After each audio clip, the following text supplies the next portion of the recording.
ভারতে পালিয়ে গিয়ে অন্যায়ভাবে ভারতে আছে এবং ভারত তাকে থাকতে অনুমতি দিচ্ছে। অতএব সে সেখান থেকে বাংলাদেশের মানুষকে উস্কানি দিচ্ছে। তারা তো সর্বশেষ চেষ্টা করবে যে এই দেশে একটা বিশৃঙ্খলা সৃষ্টি করে তারা আবার পুনর্জীবিত হতে, কিন্তু এদেশের জনগণ তো আর এটা হতে দিবে না। এটা রায় দিয়ে দিয়েছে 5ই আগস্ট। যত দ্রুত সম্ভব এই সংস্কার করে নির্বাচনী একটা রোডম্যাপ ঘোষণা করে নির্বাচনের দিকে যাওয়া উচিত। সংস্কার প্রয়োজন।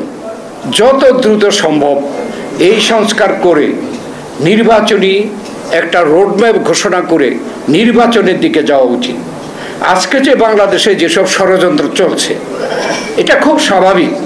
যারা পতিত তারা তো সর্বশেষ চেষ্টা করবে যে এই দেশে একটা বিশৃঙ্খলা সৃষ্টি করে তারা আবার পুনর্জীবিত হতে, কিন্তু এদেশের জনগণ তো আর এটা হতে দিবে না। এটা রায় দিয়ে দিয়েছে 5ই আগস্ট।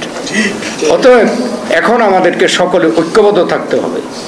এখানে আমাদের মধ্যে বিভক্তি সৃষ্টি করার জন্য নানা ষড়যন্ত্র চলছে। যারা পতিত সরকার তার প্রধান সে ভারতে পালিয়ে গিয়ে অন্যায়ভাবে ভারতে আছে এবং ভারত তাকে থাকতে অনুমতি দিচ্ছে। অতএব সে সেখান থেকে বাংলাদেশের মানুষকে উস্কানি দিচ্ছে।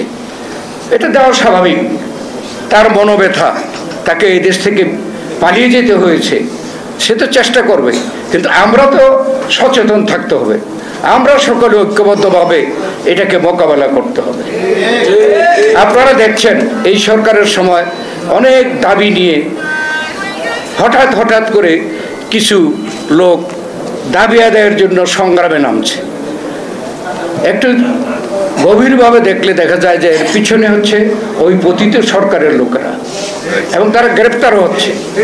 চট্টগ্রামে হিন্দু সম্প্রদায়ের পক্ষে আন্দোলন, সেখানে যখন অ্যারেস্ট করা গেল তখন দেখা গেল পতিত সরকারের লোকরা অ্যারেস্ট হয়েছে।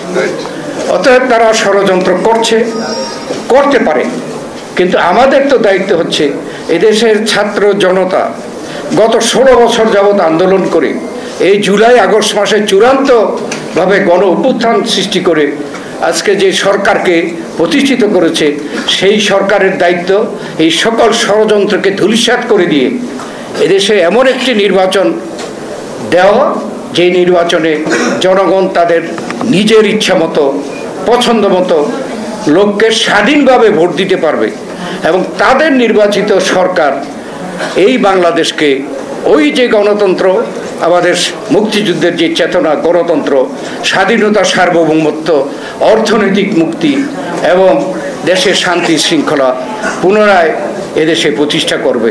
এটাই হবে আমাদের প্রধান লক্ষ্য। আজকে বিশ্ব মানবাধিকার সংস্থা যে আয়োজন করেছে, আমি মনে করি যে গণতন্ত্র এবং মানবাধিকার একটার সাথে একটা অত্যন্ত ওতপ্রোতভাবে জড়িত।